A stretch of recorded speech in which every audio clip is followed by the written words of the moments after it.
West Indian ಆಳ್ತಾ ಇದ್ದಾರೆ. Unbelievable ಇದು. ಕೊನೆ ಬಾಲ್ ಗೆದ್ದಾಯ್ತು RCB. 6255 ದಿನ ಆದ್ಮೇಲೆ ಬಂದಿದೆಯಾ RCBಗೆ ಮೊದಲನೇ ಫೆದರು. 18 ವರ್ಷದ ವನವಾಸ. ಕಿಂಗ್ ಕೊಹ್ಲಿಗೆ ಮತ್ತೆ ಒಂದು ಗರಿ ಬಂದಾಯ್ತು. ಸೋಲಿಲ್ಲದ ಸರ್ದಾರ. ಇದು RCB ಗೆಲುವಲ್ಲ, ಇದು ವಿರಾಟ್ ಕೊಹ್ಲಿ ಗೆಲುವು, ಇದು ಕನ್ನಡಿಗರ ಗೆಲುವು, ಇದು ಕೋಟಿ ಕೋಟಿ RCB ಅಭಿಮಾನಿಗಳ ಗೆಲುವು. 18 ವರ್ಷ ಕನಸು ಕಟ್ಟಿದ್ದಂತ RCBಗೆ ಬಂದಾಯ್ತು ಇವತ್ತಿನ ದಿನ.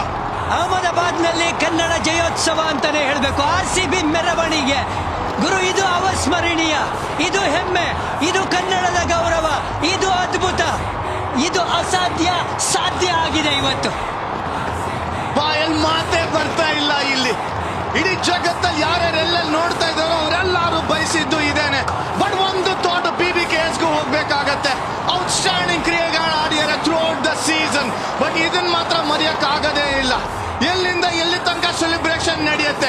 ಇಡೀ ಕರ್ನಾಟಕದಲ್ಲಿ ಸೆಲೆಬ್ರೇಷನ್ ನಡಿಬೇಕು. ಕಪ್ ಇಟ್ಕೊಂಡು ಮೋಟ ಆರ್ಕೇಡ್ ನಡಿಲೇಬೇಕು. ಎಲ್ಲ ಊರುಗಳಲ್ಲೂ ಯಾರ್ಯಾರು ಇದಕ್ಕೆ ಬುನಾದಿ ಹಾಕಿದ್ರು 17 ವರ್ಷ ಇವತ್ತು ಫಲ ಕೊಟ್ಟಿದೆ ಖಂಡಿತ. Well done, brilliant, one of the best innings ಗಳು ನೋಡ್ತಾ ಇದ್ದೀವಿ ನಾವು. One of the best spells ಈ ಸೀಸನ್ ನೋಡಾಗಿತ್ತು. ಬಟ್ ಇದು ಮಾತ್ರ moment to celebrate, moment of truth ಬಂದಾಗಿದೆ ಇಲ್ಲಿ. ಚಾಂಪಿಯನ್ ನಿನಗೋಸ್ಕರ ಇದು.